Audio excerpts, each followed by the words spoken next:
Hi, welcome to the More Than Anatomy videocast where we try and take yoga anatomy to a whole new level. Today my guest is Fauna Moore. She is a massage therapist with over 20 years of experience and has been an instructor at the North Carolina School of Advanced Bodywork. She also teaches with the Charlotte Ashtanga Collective and has made several trips to Mysore, India to study with both Saraswathi and Sharath Jois since 2016. Fauna has a deep fascination with the body's connective tissues, also known as fascia. She has learned under the integral anatomist Gil Hedley, works at Experience Anatomy, leading cadaveric dissections, and she's been on the dissection team for the Fascial Net Plastination Project, who works in partnership with the world-famous Body Worlds. So Fauna has a real passion for fascia, which is really going to come through in today's discussion. We're going to look at what fascia is, and then we're going to have a very close look at the psoas and iliacus muscles and what's known as the iliopsoas group.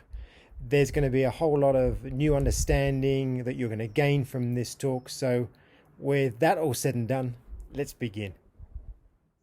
Hey, Fauna, thank you so much for joining me today and taking your time out to talk about fascia. Tell me a little bit, first of all, before we get started, what's your interest with fascia? Why are you fascinated with this particular body tissue? Absolutely. So fascia is one of the coolest tissues in the body because it does so much stuff and has been really underappreciated for a long time. So there's a lot of really rich, good, new things coming out about it. So it feels exciting in general. And fascia is really the structure of relationship, which is kind of what I'm about, literally and figuratively, of how things are connected, and then how those connections affect the relationships of other organs and structures and how things just work in general. So it's immensely fascinating. There's lots of new science coming out around fascia and appreciating it more and understanding the role that it serves in our body.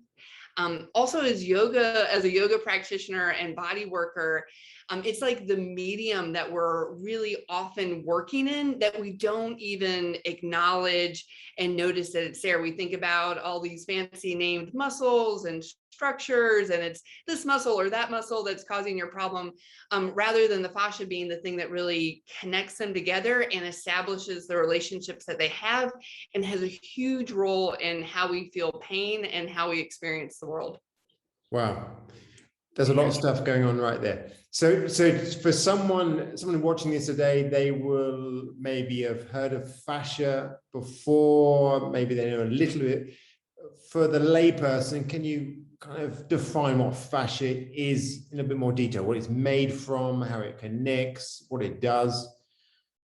Yes. So let's establish one thing kind of first of all. There's these two kind of definitions of fascia. So fascia in the more traditional anatomy sense is going to be talking about really sheets of connective tissue. And so if you can picture the muscle man image you've maybe seen many times, and you see that white connective tissue on the belly or on the low back or on the sides of the legs and the IT band, a lot of more traditional anatomy view will call just those sheets of fascia.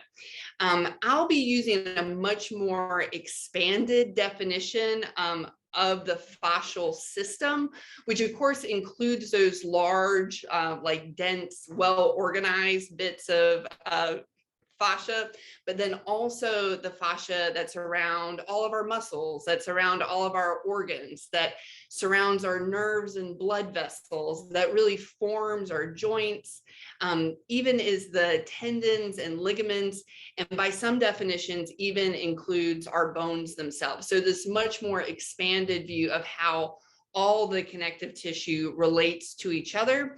And it is, and the reason why it's considered like all part of the system rather than just those specific things, is embryologically the way that it forms. It's all formed from the same layer at the same stage of the embryo.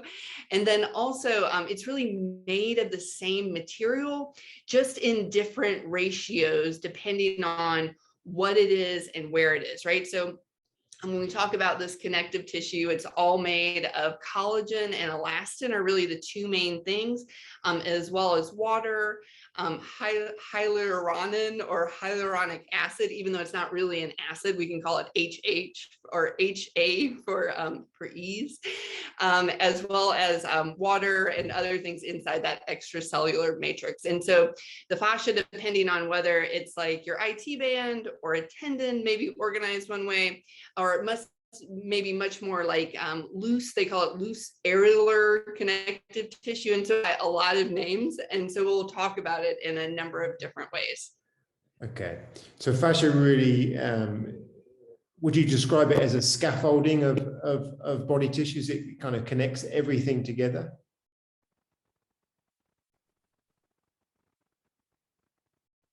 Absolutely. That's a great way to describe it and think about it. That it's like when we think about our muscles, right? So we can think about like the envelope that they're in, like the whole thing that shapes like our quad, right? Or like a rectus femoris. But then it's also the things that wraps around each one of the muscle cells and muscle bundles, and penetrates it as well. So that's a really great way to look at it. And the same is true for other more specialized tissues, where maybe it's not muscle tissue that's inside that scaffolding, but nervous tissue or other epithelial, like specific organ tissue. Okay, so would you, when it comes to muscles, because the fascia penetrates all the layers of the muscle tissue, if we're just talking about one muscle, so for example, talking about the hamstring, it's completely surrounded, it's completely within that muscle tissue. When we try and lengthen that tissue, when we're trying to do a forward fold, for example, and we need to lengthen the hamstrings, it's perhaps more that the fascia needs to be lengthened rather than the muscle tissue, the muscle fibers themselves. What's your viewpoint on that? They definitely all have to go together, right? Like it is a system that can't be separated. And it's really interesting who you ask, and it's still kind of developing of whether fascia can stretch, right? Like how much it can really get longer, or whether that it's the way that it's shaped, intentional forces are being applied that allow it to lengthen or shorten depending the way that load is placed on it.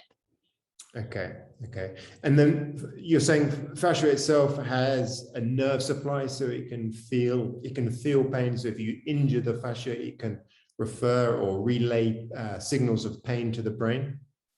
Yes. Now, to be clear, even in our big, like grandiose definition of the fascial system, all the different fascias aren't exactly the same. So different fascias in different parts of the body are innervated by more or less kinds of nerve receptors. And so some places have more of those like nociceptors, so you're going to feel more pain there.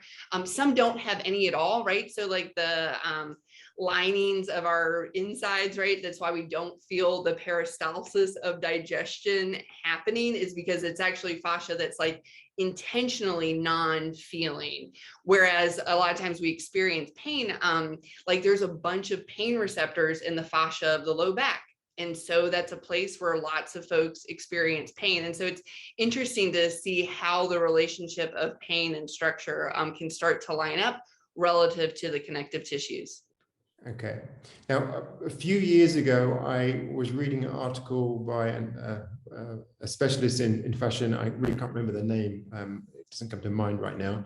But they were talking that the fascia even has the ability to contract, or there was the suspicion that it had the ability to contract like a muscle. It contains muscle fibers. Again, what's your thoughts around that particular topic?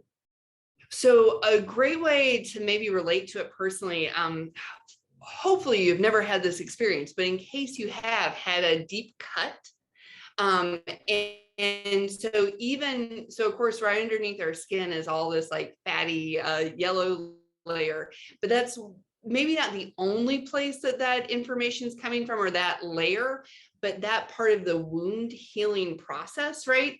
That there is a contractile element to it that tries to help bring things back together once they're ripped asunder, and that our connective tissue, again, you're not going to like strengthen it like a muscle or have it contract quite like a muscle in that kind of way, but it does have that like modal quality to it.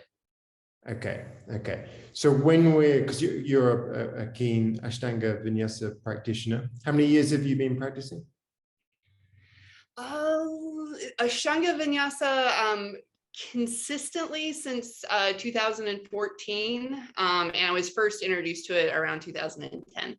Okay, so what's your feelings around, you know, when you're practicing, and because I know you teach as well a little bit, what your feeling is that's taking place? What do we need to do to get our bodies to move more, to do asana in with better alignment, with better strength, better flexibility?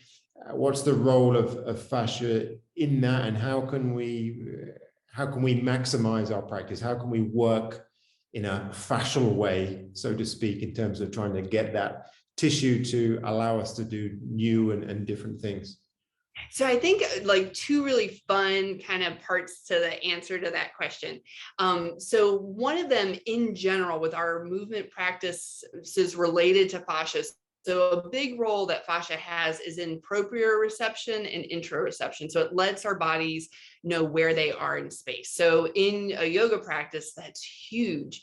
I may be straying a little bit because I get excited, but it's also the relationship of like Fauna, right? Like, so the way that we control the pressure systems in our body are incredibly fascially related. And those diaphragms of pressure are all about the connective tissue and controlling the different internal cavities. So like those are two like really big pieces of that puzzle. As far as the things that we can do to consider the fascia is that it likes to be loaded with stress in every different way possible, right? And so I think in our yoga practices, if we can be really keen to notice where we feel sensation very specifically, as well as being willing to be creative about how we move, so that like every single sun A that we've ever done doesn't look exactly the same, right? That we're really flexible about the way that we take our arms up, the way that we move our legs, that we're conscious about those kinds of things so that we're getting a variety of movement as much as possible. And then the other big aspect of it is how to feel alive in our tissues, in our postures, right? So being active in our muscles. And it's like, you know, there isn't a right way to do it, right? Like, it's not like just press down into your feet or just lift up through your legs, right? It's not one or the other. It's both and the thing that you kind of focus and notice like day to day, that it's maybe a new sensation, like that's the ticket, right? Like that we're actively engaging in our bodies as much as possible and feeling really everything that we can feel, which again can be overwhelming. So maybe just pick a thing for the day and have that be the new experience or new way of sensing ourselves. Okay, so essentially we want to move in lots of varied ways, different directions, sending the joints through their entire range of motion to stimulate that tissue and to not only maintain mobility, but also to keep the tissues healthy. Absolutely. Yeah. Motion is lotion. And if you're just moving in one plane all the time, like you're going to have a lot of good lotion in that one direction, but you're going to have to like mix it up every now and then to really keep those things balanced out. Like one thing that I do a lot of dissection, right? And I'm always amazed at like really the roundness of our joints, right? Like they aren't just like fixed like a door hinge where it's really clear like what plane of movement things are going to happen. but we have such great variability in what we can do that I think it's important for us to embody the different possibilities to get the most out of our practice and the most health out of our bodies. Okay. So when we think about, for example, when we see images of a ligament, for example, we'll see that the fibers are kind of, or the collagen fibers, all kind of nicely aligned along the lines of force, so that the way the ligament is trying to stabilize a joint and maintain the integrity of the joint. Am I right in saying that the fascia is not arranged in such a kind of clear, defined way? It's more, you might describe it as like a spider's web, that it can be pulled in all these different directions and still stabilize the tissue? So it's a lot more complex than that. So Gil Headley, my anatomy teacher, he uses this, he calls it the onion tree. Now he refers to it in like all the different layers of the body, but even in this like kind of micro vision of it, it's still true. So if you can think about the layers of an onion, right? Like they're really clear and defined. And so oftentimes, especially the strong collagen bundles of like ligaments, of our IT band, of really clearly defined muscle attachments, there is absolutely a very clear fiber direction that is part of the fascia, right? And then between those layers, then there's often the more spider webby. It shows up as spider webs in most anatomical dissections as like an artifact of embalming. And in our bodies, it has a much more liquidy, almost mucosal quality of those fibers being much more in an array of like different shapes, and as you described it, like a spider web. And even, you know, of course, spider webs are made from liquid as they're formed. Okay.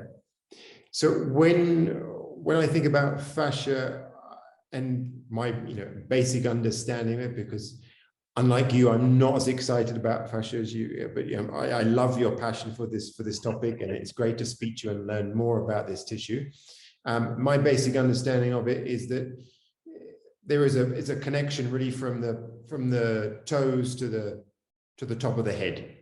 Yeah, there's a constant kind of connection running all the way through the body. So if we're moving one area, we're potentially creating some tension, which may be being transmitted throughout the body. Is that right in saying, or what's your view? Yes, and with fascia, there's always more layers of complexity, like always, right? And so and again, skin is not fascia for sure, but even there, it's really easy to appreciate that this is one connected organ. Underneath our skin is the superficial fascia layer, right? So the fatty layer of that organ is a whole organized organ.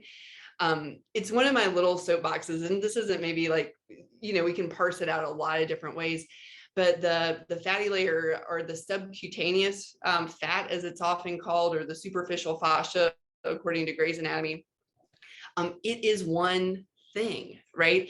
And so I've been in multiple dissections where the fat layer just underneath our skin is removed as an entire organ, as a whole continuity, even on very thin people.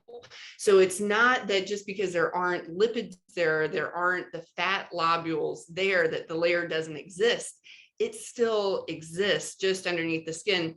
And this is just like one example of a fascial continuity, right? And so if you can think about how even just that on the most exterior part of our bodies are all connected through tensional forces.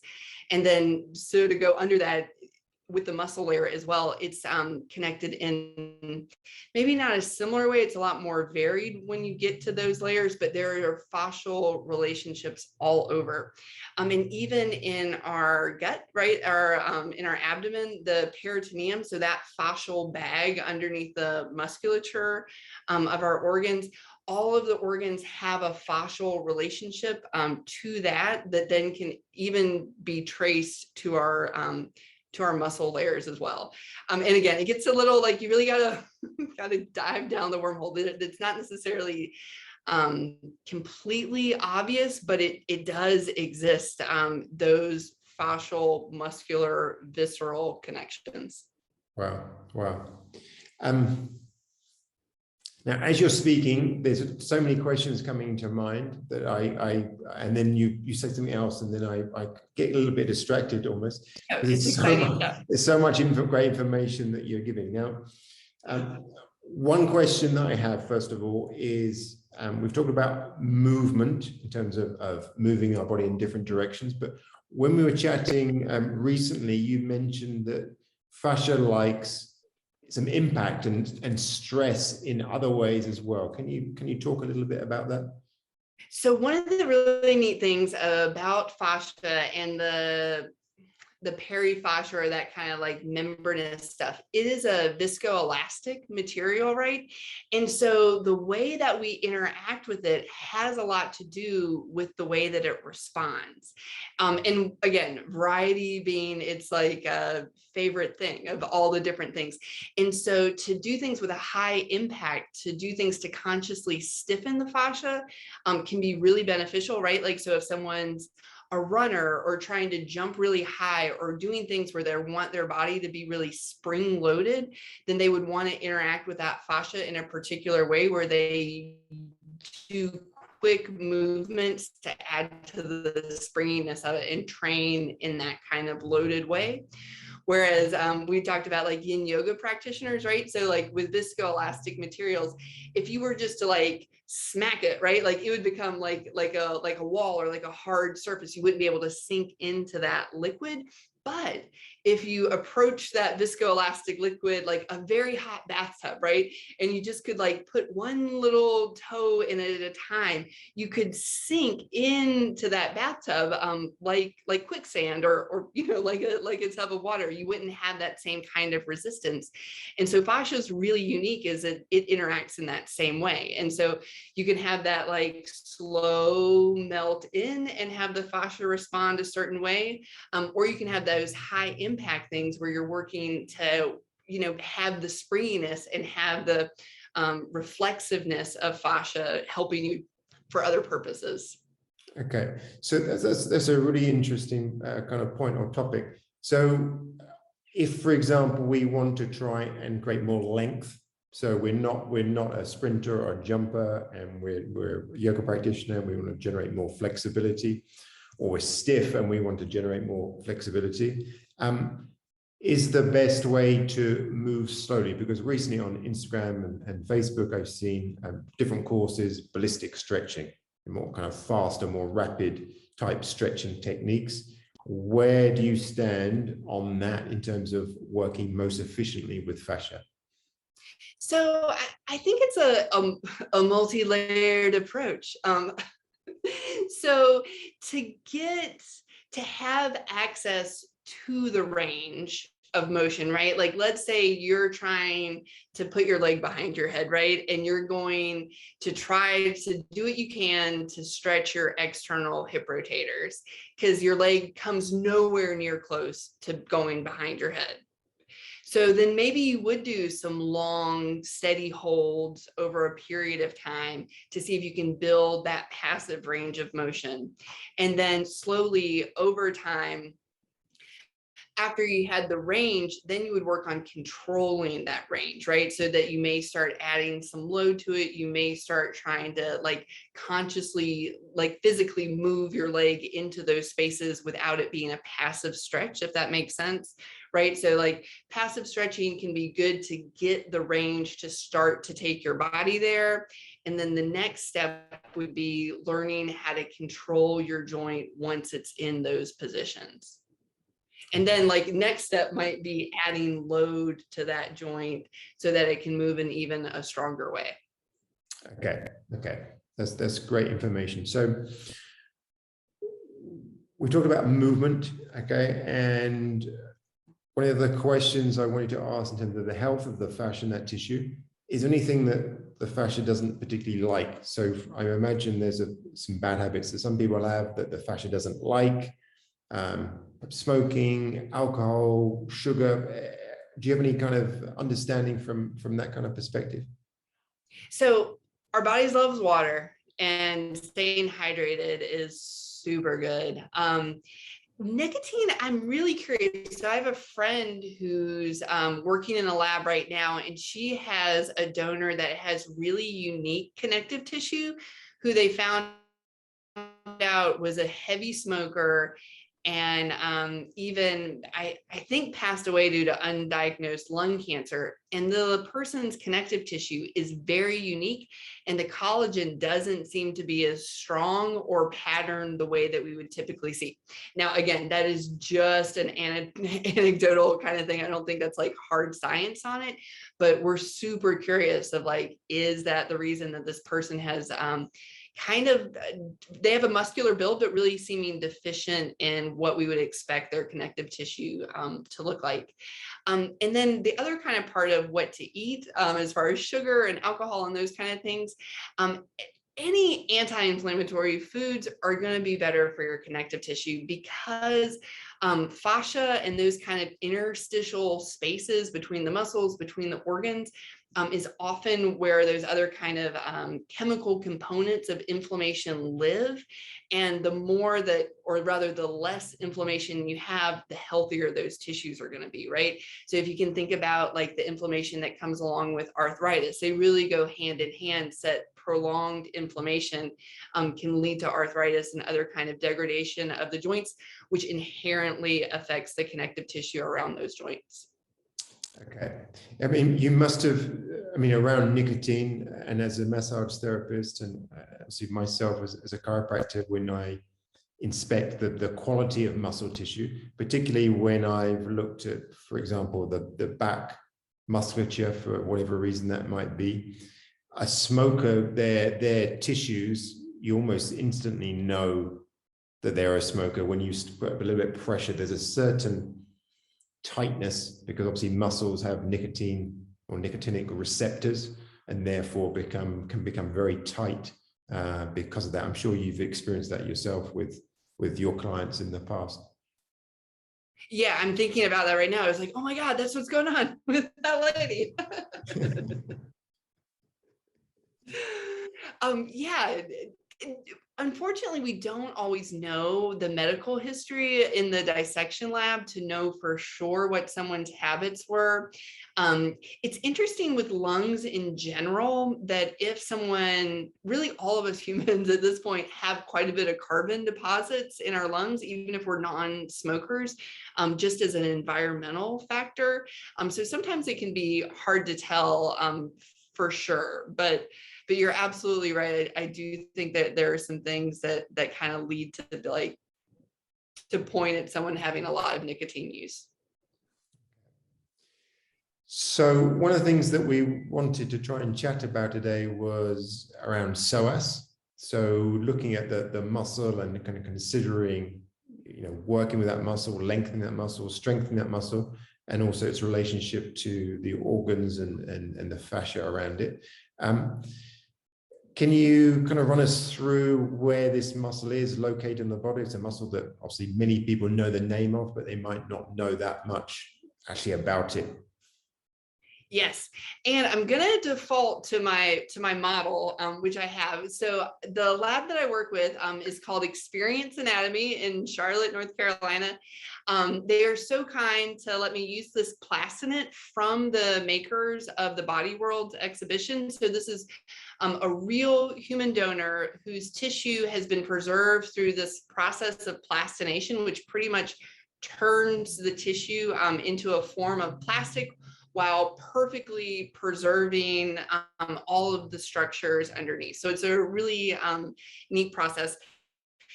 You will see quite quickly that this is a male pelvis. I mean, don't be too distracted by it, but let me switch my cameras and give you a little tour.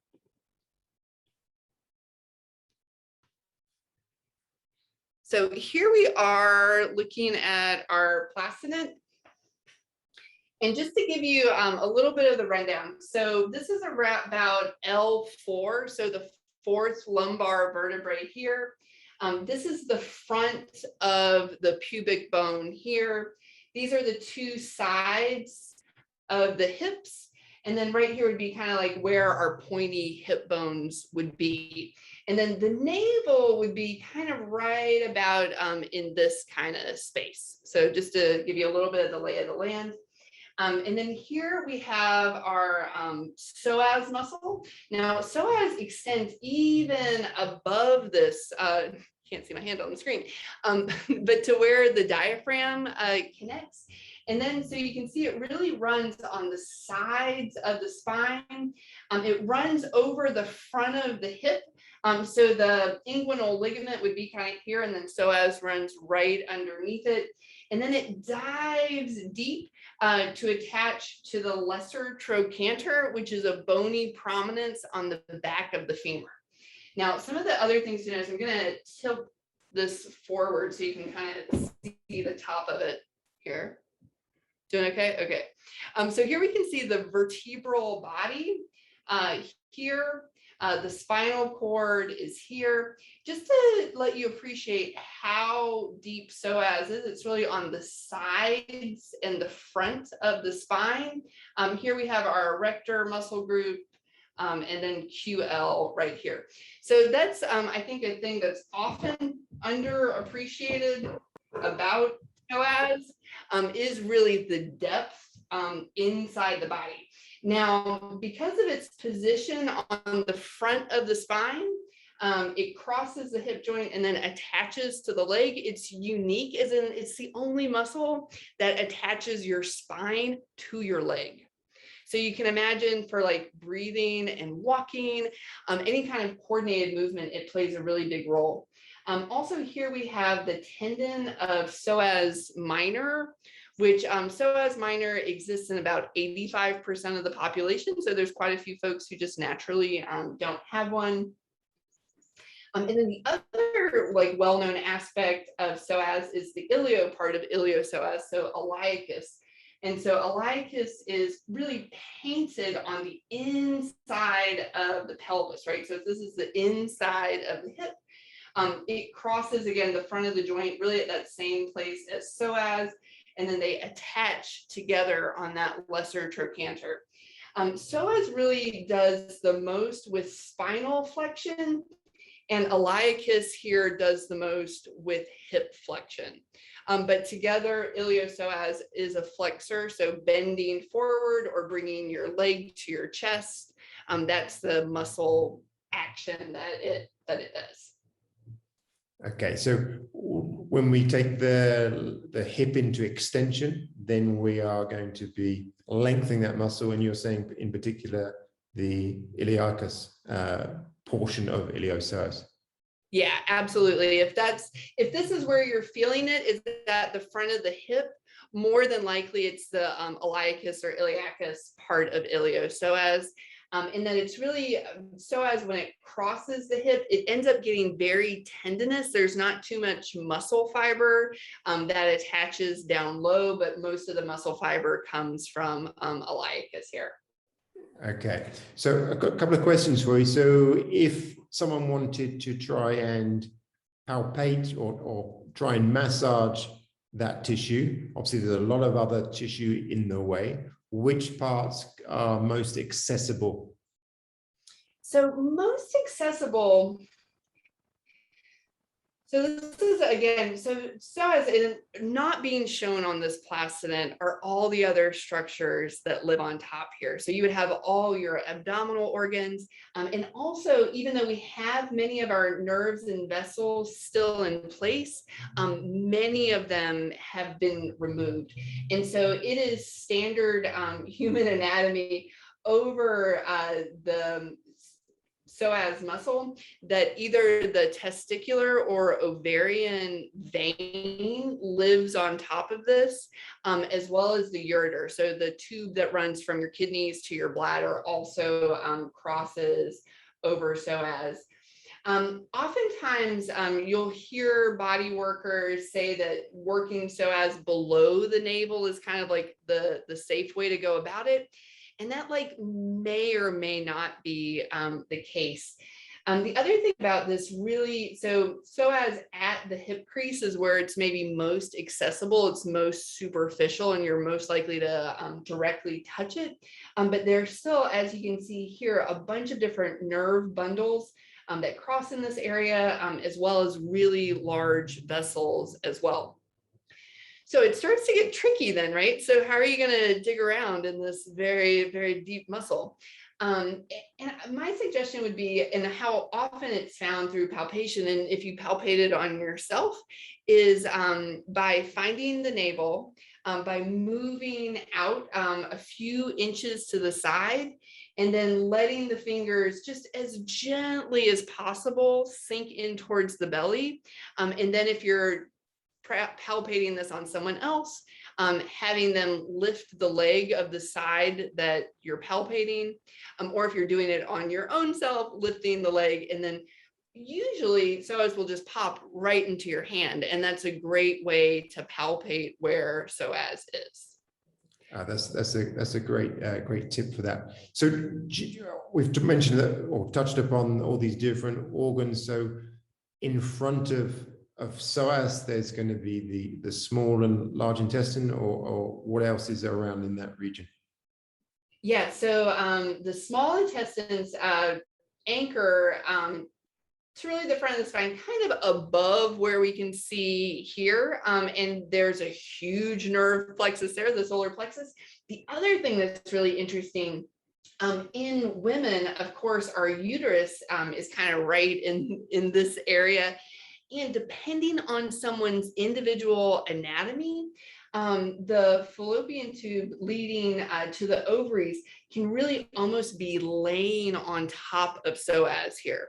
And so it's certainly happened before where someone can stimulate ovulation by palpating psoas, which, if you're on a natural form of birth control, that may be a little stress inducing if that is the case. But just to say that there's a lot of really highly sensitive stuff in both men and women in this area relative to psoas.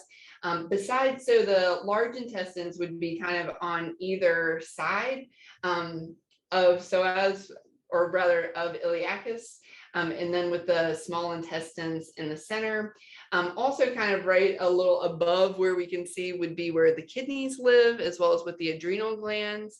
And then there's just a whole layer of connective tissue that lives on top of it, separating psoas from the more forward abdominal organ. So this is what's called, psoas lives in what's called the retroperitoneal space, being like behind the peritoneum, which is the bag where all your organs are.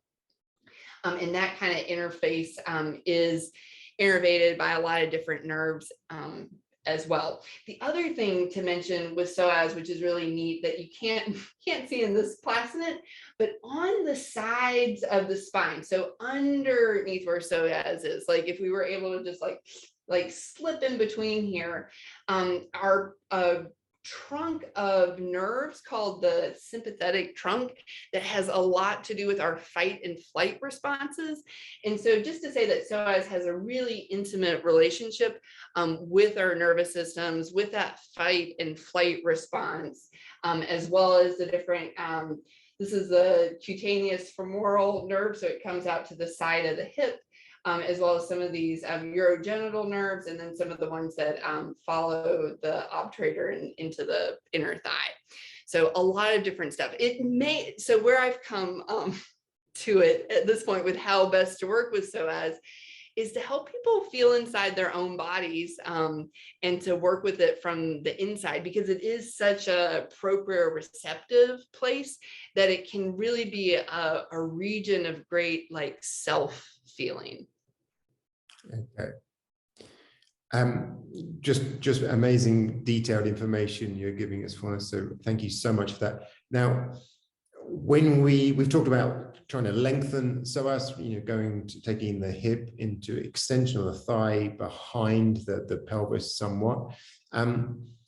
Tell me a little bit what's taking place. So obviously the muscle is lengthening, but earlier you touched upon about the connections of muscles to other organs. You just mentioned a moment ago that the fallopian tubes and the ovaries are very closely connected or have a very close relationship to the psoas muscle.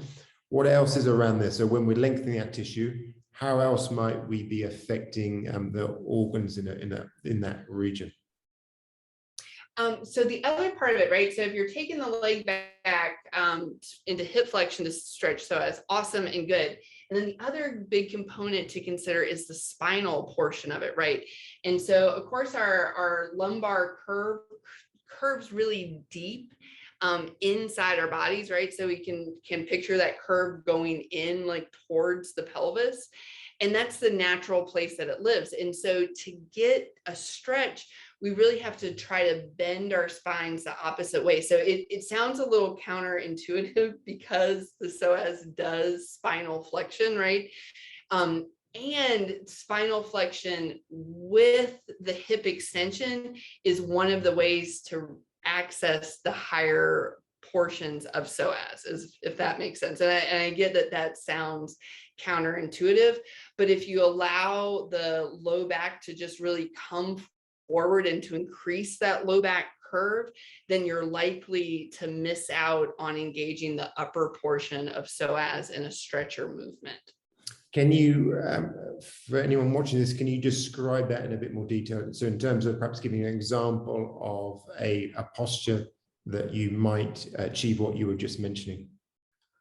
Yeah, so I can even, should I switch my cameras and show you what I mean?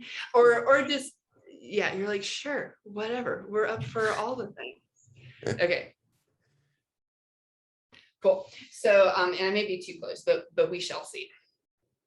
So one of my favorite ways to stretch psoas, and I would be stretching it on the hip that is down, right? So this is my right hip.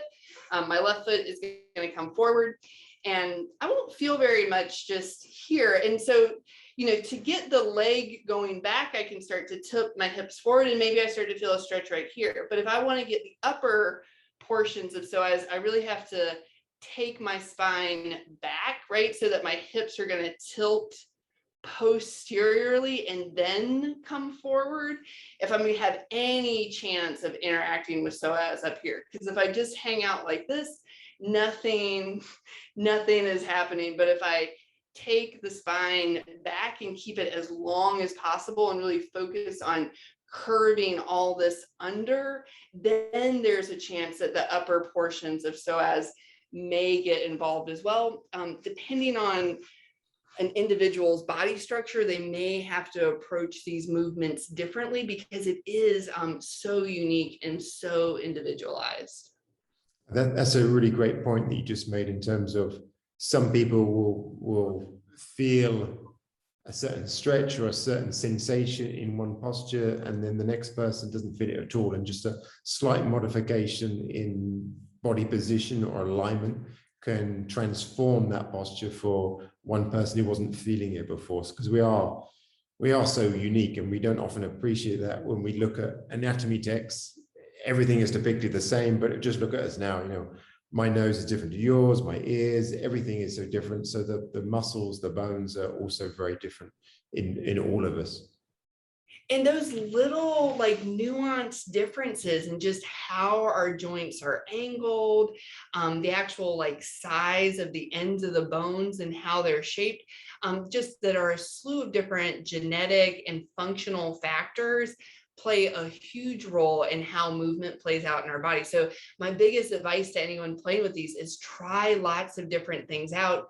Give yourself a really full room to explore all the different ways that your body can move, because all of them are good. All of them will be informative. And there's really no like wrong way to do it, unless it's one that that keeps you blind to like what might be possible. So just going back one step to the question about the transmission of kind of forces to the organs.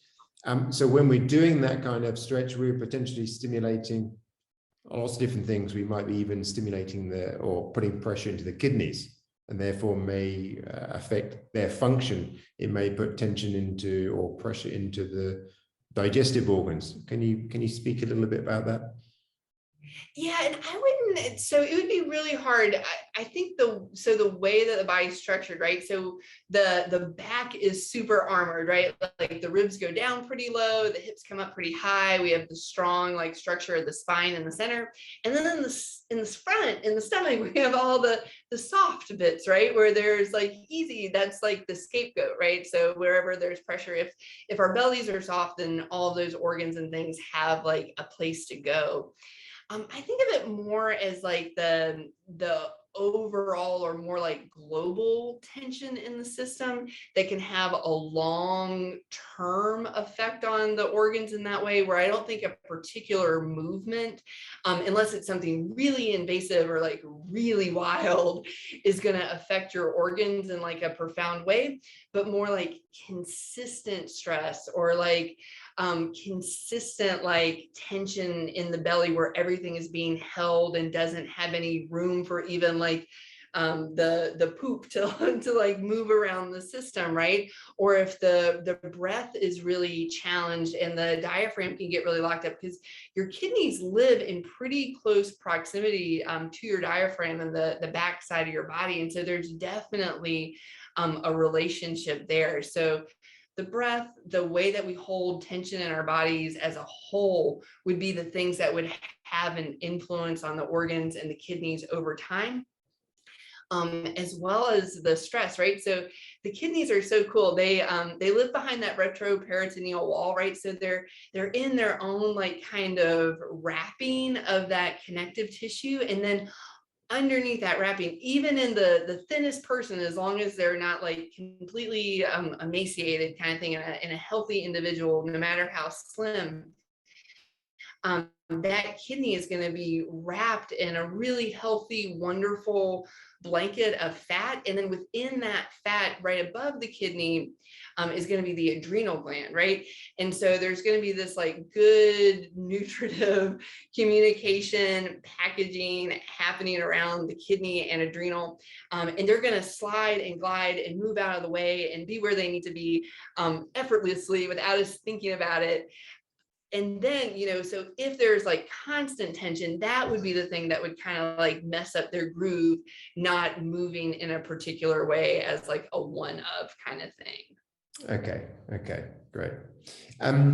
Let's talk a little bit about psoas issues. So psoas pain, for example, or maybe someone's watching this and thinks that perhaps they've got an issue with their psoas.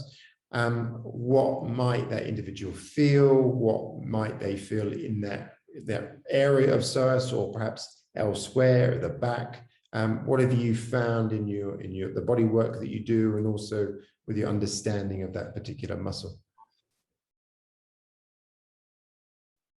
Well, psoas I think is interesting and can be a little bit tricky because it can play out in a couple of different ways, right? So it can kind of play out in the slouchy posture, right? So if you just were like, I'm going to slouch now, and you do that posture, right, where your butt maybe tucks under, your spine rounds a little bit, that can be a position of psoas being locked in a kind of long position.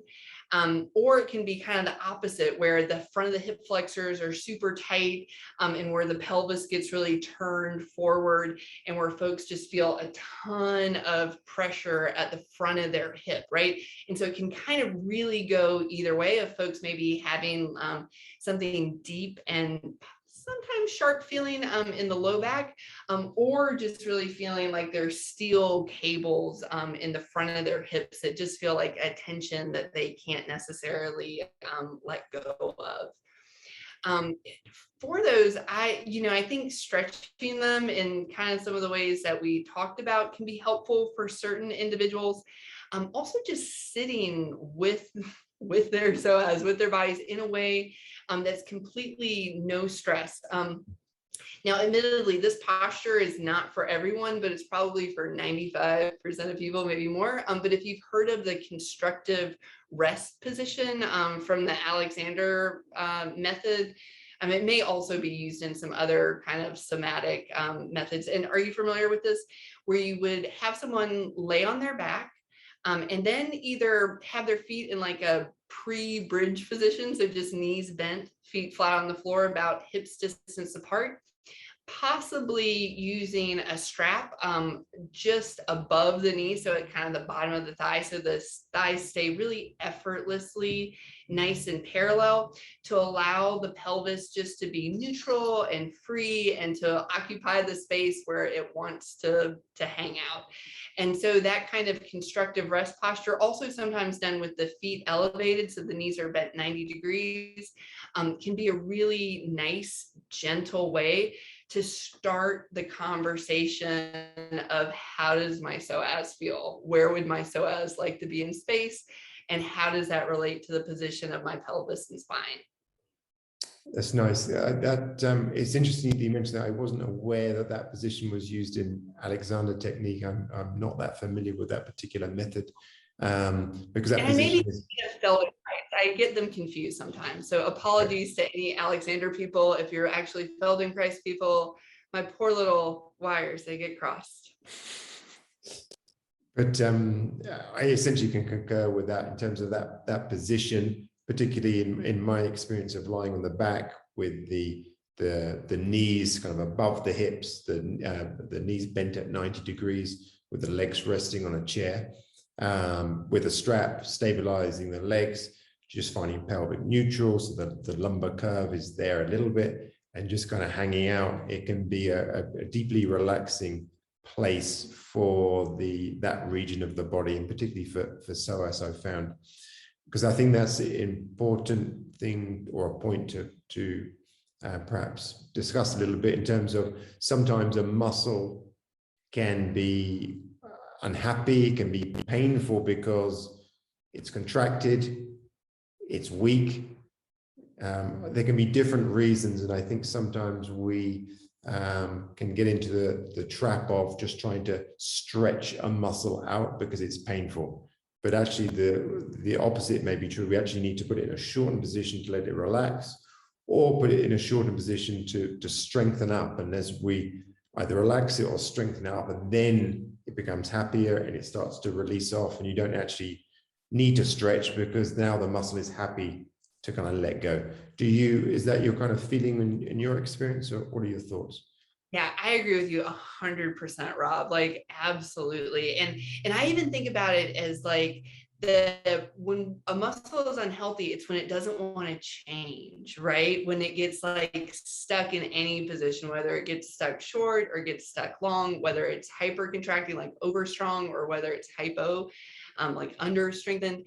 And so 100% that we have to kind of find that balance before we work to make it be something different. And I think that people often seek out that stretch sensation because it will start to just feel different and feel something other than pain, but that may not be ultimately beneficial, and just overstretching a muscle that's already weak isn't particularly beneficial in the long run.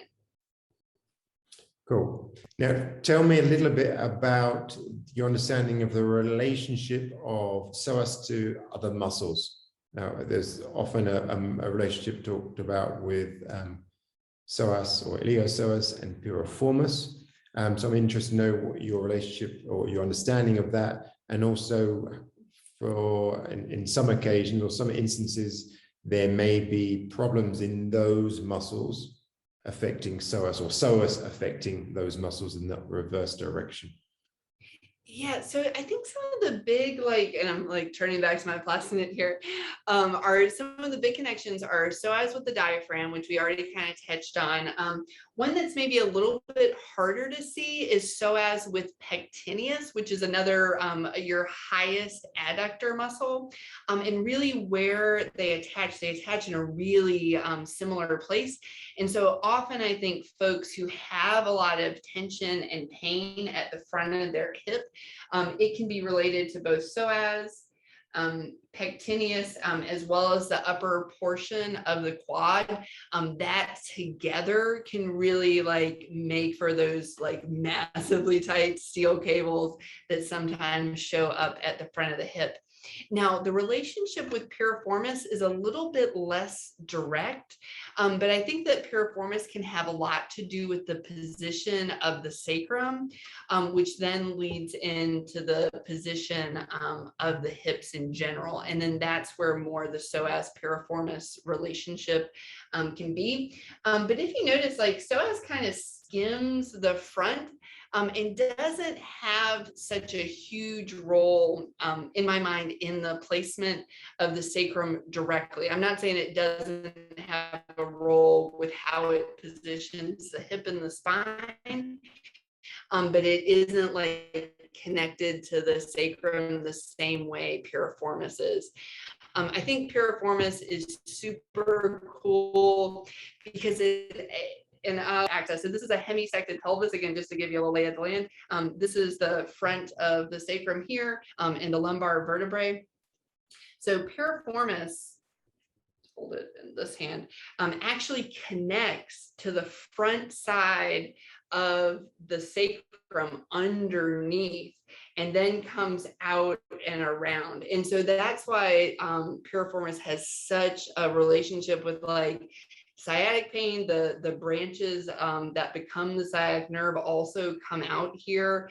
And then it wraps around and it has such a big role in the pelvis and the positioning of the pelvis. My very sweet cat is like just having a time with my table right now. And so there are things that are moving around. There's an adorable cat just rolling around on the floor here. So just FYI. No problem. I'm glad the cat's enjoying it as much as we are. So can you just show on that model, because that shows it quite clearly. Yeah. Let me where psoas comes and attaches onto the yeah. So this is another great thing to show on it. So as looking at it from the front, would come down beside the spine. This is the space where iliacus lives, and so psoas is right here. They would go underneath this inguinal ligament here, so they're traveling underneath the space, and then attaching to the lesser trochanter, which is on our femur here. So again, this is the pubic bone. This is the lesser trochanter, and I'm going to turn this around here. So now you're looking at the back of it. So again, we have the lesser trochanter here, and you can even see how close it is to the sits bone. And I'm also like kind of fascinated that a lot of times folks will have just pain in this region in general, and it will feel kind of in the back, kind of high. And so I think that folks could have pain that's originating from here and have it like kind of read as like some other kind of leg pain, maybe even hamstring pain, again, because it is so close to this ischial tuberosity where the hamstring attaches. Wow, that's really interesting. That's really interesting. I've not really thought about that relationship before. Yeah, I mean, oh, go ahead. No, please continue. So just they're close, right? And so they're really at a similar plane in space. And then inside this region as well, for most folks, maybe all folks, it's a fatty triangle, right? So it can seem like unclear, like, hey, what all is going on in this region that's super highly innervated and has so much complexity of things coming together. Wow. Okay, so I've got one more question for you around psoas, which is probably I'm thinking the question that many people would want answered. How important is psoas to deep back bends? Particularly, for example, drop backs, not only dropping back, but also coming back up. I mean, I think it's a huge spinal stabilizer as well, right? And so I'm gonna grab the whole thing. The plastinets are heavy, so if you're like, oh man, they're not light. So I'll bring this one back, right? And so we can see how it's gonna stabilize the spine here and here, and then also just have a huge role in the position of the hips. And so for folks who do drop backs, you got to do it with your legs, right? And so the leg hip really center of gravity of the body is going to be strongly controlled by these really powerful muscles of psoas, iliacus, in a really profound way. So the center of gravity of the body is usually around the navel, so usually around what we're seeing here, and they're going to be a big part of bringing that forward and bringing that up as someone controls their descent, and then coming back up off the ground. Okay, great. Well, I think we have covered a lot of different things around, well, fascia, but also psoas today. I think that's going to give a lot of people, great food for thought. So thank you so much for your time. It's just been great. It's great to speak to anyone who has, even if you were passionate about wallpaper or wood, do you know what I mean? I will get excited, because you're so excited about this topic, and it really comes through, and it's a joy to hear. And it's great to speak to someone who has such an intimate knowledge of the body. So I can't thank you enough for sharing your time and your knowledge and your experience. And also, I'm desperately going to be pestering you to have another talk, because I know there's some other things that we would, or many people would love to hear about.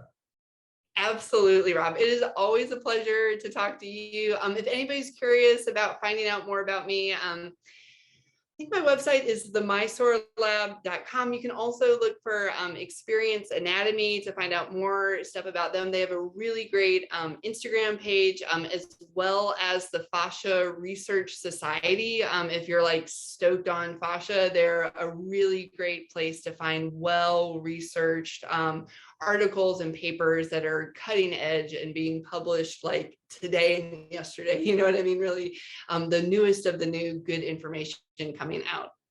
Awesome. I'll put those links in the text below. So again, thanks, Fauna, and I'll try and catch up with you soon. Okay, sounds good.